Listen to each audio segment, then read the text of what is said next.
Sir, कल विधायक दल की बैठक बुलाई गई है। कब ये बैठक होगी और क्या इसका उद्देश्य है? हिमाचल प्रदेश से राज्यसभा के लिए नामांकन पत्र भरने की अंतिम तिथि 21 मार्च 2022 है। कांग्रेस के नेता श्री आनंद शर्मा जी के रिटायरमेंट के बाद जो स्थान खाली हो रहा है उसके लिए चुनाव होने हैं और इस उद्देश्य से हिमाचल प्रदेश विधायक दल जो है वो कल शिमला में अपनी बैठक करेगा। हिमाचल प्रदेश के माननीय मुख्यमंत्री श्री जयराम ठाकुर जी की अध्यक्षता में, जिसमें परसों राज्यसभा के उम्मीदवार जो पार्टी की राष्ट्रीय चुनाव समिति द्वारा घोषित किए गए हैं डॉक्टर सिकंदर कुमार, उनका नामांकन भरने की प्रक्रिया पर विचार विमर्श भी करेगा और नामांकन परसों भरा जाएगा। इस उद्देश्य से बैठक 20/3/2022 को शिमला में पीटर हॉफ में कल सायं 7 बजे रखी गई है, जिसकी अध्यक्षता मुख्यमंत्री जी करेंगे। सर, इसके अलावा अभी जो बजट सत्र हुआ है उसमें जो झुग्गी झोंपड़ी में रह रहे लोग हैं उनको संपत्तिक अधिकार मिले, इसको लेकर बिल पारित हुआ है। शिमला शहर में भी काफ़ी सारे ऐसे लोग हैं और बाकी शहरों में भी इस तरह के झुग्गी झोंपड़ी निवासी हैं। सर, कितने की लोग ऐसे होंगे उनको ये बेनिफिट मिलेगा? क्या क्राइटेरिया उसके लिए रखा गया है? अभी तक पूरी तरह से जो है वो इसका आकलन नहीं किया गया है, लेकिन 3000 से अधिक लोग ऐसे हैं जिनको इसका जो है वो लाभ मिलना जो है वो उसमें लगभग जो है वो तय माना जा रहा है। वास्तव में ऐतिहासिक कारणों से ऐसे अनेक लोग हैं जो ब्रिटिश काल से लेकर के आज तक हिमाचल प्रदेश में स्लम्स में जो है वो निवास करते रहे हैं। खास करके सफाई करने वाले लोग प्रदेश में जो है वो बिना संपत्ति के होते थे, उनके पास कोई जमीन जायदाद नहीं होती थी, वो अपना काम करते थे और उसी से गुजारा करते थे। और उन लोगों ने जो है वो सिर पर मैला उठा करके भी काम किया है। आज भी सफाई व्यवस्था जो है वो उन्हीं के सहारे चलती है। उन्होंने अनेक वर्षों से जो है वो जिस जमीन पर रहते हैं वहां पर अपने छोटे छोटे जो है वो झोंपड़े टाइप मकान बना रखे हैं, लेकिन हमेशा उनके सिर पर जो है वो उस मकान से जो है वो बाहर निकाल देने की जो है वो एक तलवार लटकी रहती है। ऐसे लोगों को भी जीने का अधिकार है और हमारे संविधान ने जो है वो मौलिक अधिकार दे रखा है। रोटी, कपड़ा, मकान बेसिक नेसेसिटीज हैं हर एक व्यक्ति की। इसलिए प्रधानमंत्री नरेंद्र मोदी जी की जो है वो नीति के अनुसार गरीब कल्याण के ऐसे कार्य जो हैं वो भारतीय जनता पार्टी की सरकारें सभी प्रदेशों में करती हैं और दिल्ली इत्यादि में जो है इस प्रकार के पहले कानून बने हैं। हिमाचल प्रदेश में भी ये कानून जो है वो बनाया गया है, जो विधानसभा ने पारित किया है। और इस कानून के बन जाने से ऐसे बहुत सारे लोग जो किसी न किसी जो है वो ऐसे स्लम टाइप एरिया में रहते हैं और अपने छोटे छोटे जो है वो उन्होंने सिर छुपाने की जगहें बना रखी हैं, उनको जो है वो रेगुलराइजेशन हो जाए, संपत्ति का अधिकार मिल जाए। इस उद्देश्य से जयराम ठाकुर जी की सरकार ने ये बिल विधानसभा में लाया, जिसे विधानसभा ने चर्चा के बाद जो है वो पारित किया है।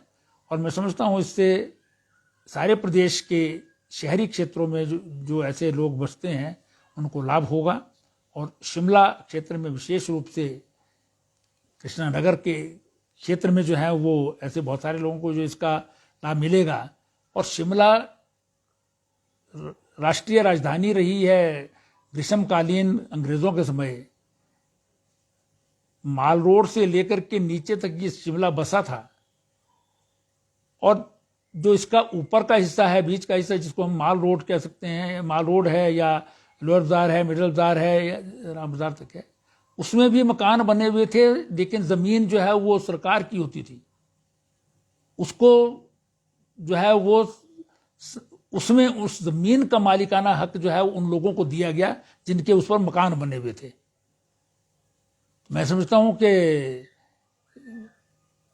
जो कृष्णानगर में लोग रहते हैं या बाकी स्लम्स में रहते हैं, पूरे शिमला शहर में भी और प्रदेश के बाकी शहरों में भी, वो तो बहुत ही गरीब लोग हैं और जिन्होंने बहुत आम जनता के जो है वो स्वच्छता को बनाए रखने के लिए काम किया है और आज भी वो काम कर रहे हैं। उनको जो है वो सिर छुपाने की जगह अपनी हो, इसकी व्यवस्था जयराम ठाकुर जी की सरकार ने की है और इसका एक बहुत बड़ा जो है वो सांकेतिक ही नहीं वरन एक्चुअल जो है लोगों को लाभ होगा। सर, इस साल के अंत में चुनाव होने हैं हिमाचल में, और पंजाब में जीत के बाद आम आदमी पार्टी पहाड़ में अब कोशिश कर रही है कि यहाँ पर भी किसी तरह से जो है एंट्री हिमाचल में तीसरे दल के तौर पर ले सके। क्या आपको लगता है सर तीसरे दल के लिए है हिमाचल में ऐसा स्कोप? देखिए, राजनीति में खास करके पार्लियामेंट्री डेमोक्रेसी में हर एक राजनीतिक दल को जो है वो अधिकार है कि वो चुनाव लड़े और अपने विचार के अनुसार जो है शासन व्यवस्था दे, अगर जनता उनका साथ चलती है तो। उसमें जो है वो कोई भी पार्टी हिंदुस्तान में बनती है, उसके लिए जो है वो हमेशा जो है वो चुनाव लड़ने के लिए और पार्टी बनाने के लिए जो है वो स्थान है। आप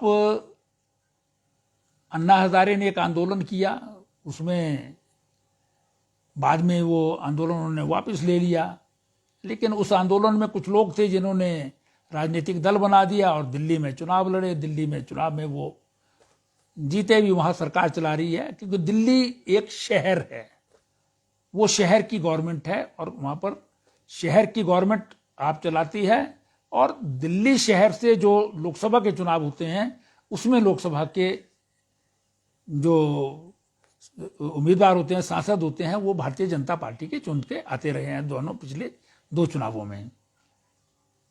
इसी प्रकार से जो है वो बाकी प्रदेशों में भी आप चुनाव लड़ती रही है, लेकिन अभी तक जो है वो केवल पंजाब को छोड़ करके बाकी स्थानों पर जो है अपना कोई स्थान नहीं बना सकी है। हिमाचल में उनका स्वागत है, जनता अगर उनको चाहेगी तो वो यहाँ पर जो है वो निश्चित रूप से जो है वो सरकार में आ सकते हैं। लेकिन उत्तराखंड का जो अभी तक का उनका एक्सपीरियंस है वो तो बहुत अच्छा नहीं रहा है। लगातार दोनों चुनावों से वो पूरे दमखम के साथ वहाँ चुनाव लड़ते रहे हैं। उनके नेता केजरीवाल जी ने बहुत पसीना बहाया इस बार भी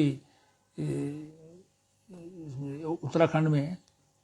तो हिमाचल में भी उनका स्वागत है। हिमाचल में भी लोग वही होंगे जो हिमाचल के हैं, तो किसी भी पार्टी से आए, हिमाचल की बेहतरी के लिए जो काम करेगा उसका स्वागत है। आम आदमी पार्टी जो है जिसने से पंजाब में प्रदर्शन किया, उसके बाद अब ये दावा कर रही है कि हिमाचल में भी वैसा प्रदर्शन करेगी और अच्छा जो है एक परफॉर्मेंस देगी इस बार इलेक्शन। देखिए, पंजाब और हिमाचल और उत्तराखंड में जो है अंतर है। हिमाचल और उत्तराखंड जो है पहाड़ी प्रदेश हैं। पंजाब की परिस्थितियां बहुत अलग हैं। पंजाब किसी समय बहुत प्रोस्पेरस प्रदेश के रूप में जाना जाता था, लेकिन आज दुर्भाग्यवश जो है वो 3 लाख करोड़ से अधिक के कर्जे के नीचे डूबा हुआ है। जो युवा वहाँ का जो है वो देश की रक्षा करने के लिए सीमाओं पर खड़ा रहता था और साथ ही साथ जो है वो सारे देश को अन्न पहुंचाता था, आज वहाँ पर नशे का कारोबार जो है वो बहुत आज में हो रहा है। वहाँ पर आम यूथ जो है वो या तो कनाडा जाना चाहता है या कहीं और स्थान पर जाना चाहता है। इसलिए वहां पर जो है वो परिस्थितियां अलग थी। और पिछली बार भी वहां पर जो है वो पिछले लोकसभा के चुनाव में भी और विधानसभा के चुनाव में भी एक बहुत अच्छी प्रेजेंस जो है वो उन्होंने पंजाब में दी थी। इस बार पंजाब में उनको स्थान मिला है, वहां वो अपना स्थान बनाएंगे। हिमाचल प्रदेश में जो है वो व्यवस्था जिस प्रकार से चल रही है, यहाँ पर जनता जो है वो अगर किसी से सेटिस्फाई नहीं होती तो दूसरी बार उसको बदल देती है। इसलिए मुझे लगता है कि भी वो यहाँ पर अपनी राजनीति चलाएं, लेकिन अगर डिसग्रंटल्ड लोग जो हैं वो उनके बीच में जाएंगे तो मुझे नहीं लगता कि उससे जो है वो हिमाचल प्रदेश की जनता जो है वो उनको स्वीकार करेगी।